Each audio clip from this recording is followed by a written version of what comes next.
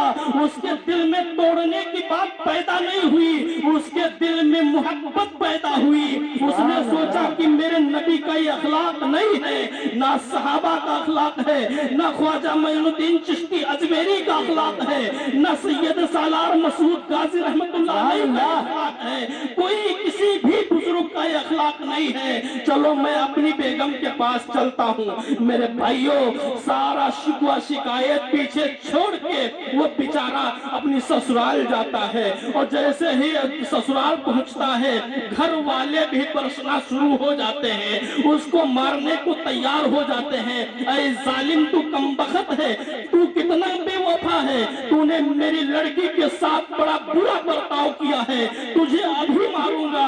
لیکن وہ نوجوان چاہتا تو راز پھاش کر سکتا تھا, وہ نوجوان چاہتا تو اپنی بیگم کی شکایت کر سکتا تھا. لیکن کہا کہ میرے ابا آپ مجھے معاف کر دیجئے, مجھ سے غلطی ہو گئی ہے, مجھ سے غلطی ہو گئی ہے, میری بیگم کو میرے حوالے کر دے, میں گھر لے جانا چاہتا ہوں. لہذا گھر والوں نے اس کے ساتھ بھیج دیا.